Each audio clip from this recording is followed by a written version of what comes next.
guys! Isang mapagpalayang umaga po! So, ayun na nga! Umay kayuan, kadwaenda kami nga mayaw awan dito'y lasam! Bago ang lahat, syempre, mag-get ready with me muna tayo. So, ang una kong inilagay dito ay yung atin pong sunscreen. At syempre, dapat wag lang sa mukha ang nilalagyan. Dapat hanggang sa leeg. Ganon. Wala nang maraming anek-anek pa kasi nga nagmamadali na tayo. Ala po, ang first son, late na naman. Ay, basta Ma'am Joyce, among metlatan. Bago ko nga pala na-discover na maganda pala itong biya na pangkilay. Yung pa-stroke effect lang ba? Wala nang madaming eme-eme na glue. Kasi kusa rin siyang titigas. Ganon. Ala po, ang hirap naman talagang maging babae, ano? Then, sunod na nga niyan, hindi na po ako nag-liquid foundation. Diretso na po sa pressed powder. Pero wag niyong gagayahin yan. Haan ko gamin masapulang nagiti makeup ko. Ganon. Kasi ang tagal naman na panahon na hindi tayo nag-mook up. Sus, palusot, burara ka lang. Char! At syempre, para makumpleto ang ating mook up, hindi pwedeng mawala itong ating false eyelashes. Sobrang dali nga lang din gamitin nito. Wala pang 5 minutes ay tapos na ako sa dalawang mga mata ko. Intercom. Nilagay ko lahat sa isang box. Ito lang, asan yung isang box? Magkasama lang to eh. Nilagay ko lahat yan sa iisa. Madali lang itong ikabit dahil may glue na ito. Opak! Reusable nga din pala ito. Depende sa'yo kung paano mo siya gamitin. Oh, ayan. Kahit pa paano naging maamo yung aking mata, naging bini na ang inyong munting dragon. Char! At ito na nga yung ating final look. Parang wala namang pinagbago. Char! Inayos nga muna ni Josawa itong aming intercom na aming gagamitin. Mga B, hindi po pwedeng mawala ito kapag maglo-long ride kayo dahil sa loob naman ng isang oras, Diyos mio, hindi ko kayang hindi magsalita. Sobrang importante nga ng intercom sa inyo kapag kayo ay maglo-long rides dahil kailangan ninyong i-monitor ang inyong OBR. OBR, ito yung official back rider ninyo ha, hindi yung alam nyo na, char. Wag kasi kung sino-sinong niyayaya, dapat yung legal wife lang. Ilalagay ko sa comment section ang link. Diyos mio, ang jacket na to, ayaw pa talagang makisama. For the ukay-ukay kasi ito, 150 pesos lang. At dito ko sa TikTok nabili. Sir, yun lang. Bakit hindi doon?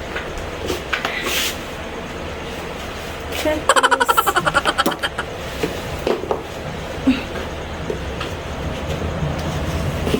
Feel ko nga din palang partneran ito ng Boots. O diba, napakaangas. Char! Oh, dito ka lang din sa online nabili to. Halang gayam na ihabol di Teacher's Day. Char! Ano yung open? Ano? Hard ganun Tawag ko. Hair. Ano, turning na? Intercom reception mode. Oh, yeah. Ay, may susuot ka na ulit na car tayo maglalong ride. Fuck. Yan.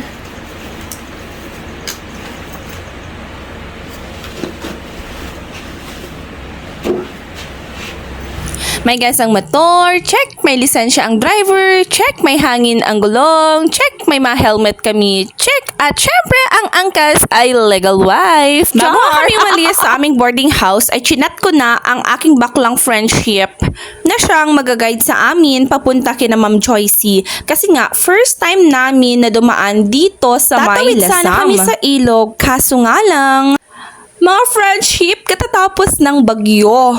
At baka mawardak lang ang aking outfit. Char! Mataas pa nga ang level ng ilog Cagayan sa mapagkakataon na ito. At para sa amin ay mas ligtas na motor na lang kami at umikot, ikot, gaya ng pagpapaikot niya sa'yo. May tiwala naman ako sa aking Diyosawa, pero may mapagkakataon talaga na nawawalan ako ng tiwala sa kanya. Hindi ko alam kung tama pa ba yung dinadaanan namin.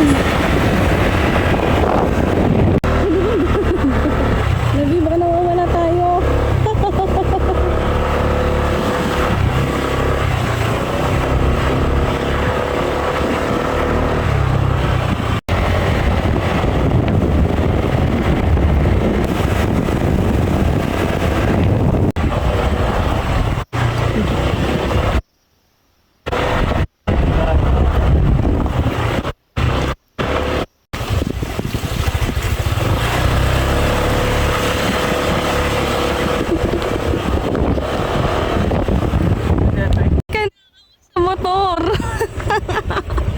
Eh, okay lang naman yung ligay natin, yung gulong natin. Ako may kakasok.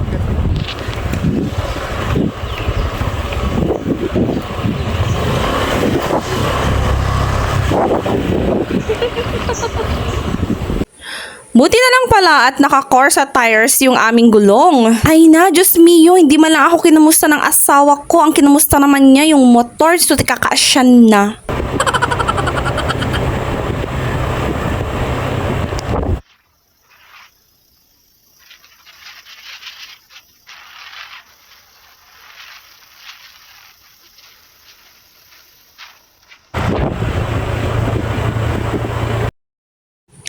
Sobrang saya nga ng aking puso dahil ganitong tanawin ang aming nadadaanan. Sobrang nakaka-relax nga ng puso at isipan, ng atay at balon-balunan. Char!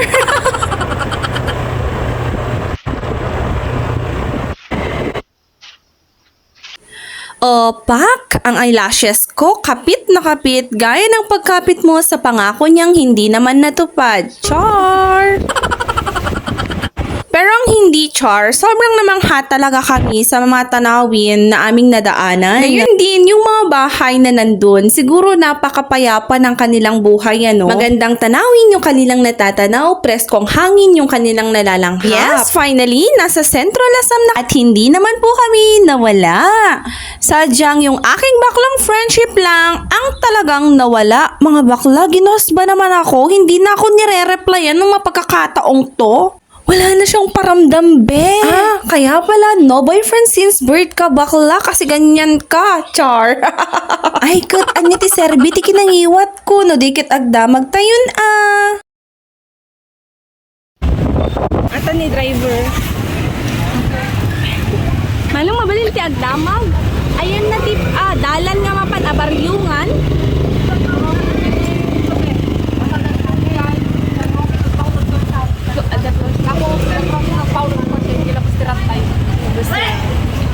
Naalam? Bali, crossing tayo. Kasi kami tayo lang kuya, crossing. Tapos, kami to kuya. Thank you kuya. Thank you, Giaman. Oh, kahit hindi niya sabihin, alam ko kung anong napansin niyo. Yan na talaga ang tatak ng mga Jose, char. Ay, bakla, di ko na-expect may baker's percent na din pala dito sa Lasam.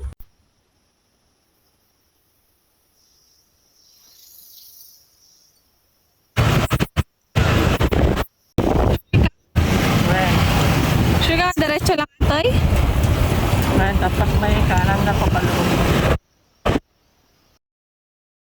May mga arrow signages naman kaming nakikita kaya hindi naman kami mawawala. Pero atoy lang ti maysa nga medyo nakalituan mi. Hami amunog pa right or left kami. When kaya? Diretso lang dere kaya? Tapos agpakasya. Thank you kuya. Isa nga sa mga natatandaan ko pag nagkukwento si Ma'am Joyce noon ay malapit sila sa sementeryo. Talaga nga naman na sa mga panahon na ikaw ay nawawala ng landas, char.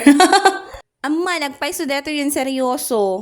Sa mga panahon na nawawala ka ng direksyon sa buhay mo, magpapadala at magpapadala ang Panginoong Diyos ng mga taong tutulong at tutulong sa'yo para maituro ang tamang direksyon. Narinig kasi ng lalaki na nagtatanong kami ng direksyon, sakto naman na malapit daw siya doon. Sundan lang daw namin siya. Ipagpapatuloy sa part 2. O, diba napakabait ng Panginoon? Yun lang naman. Salamat!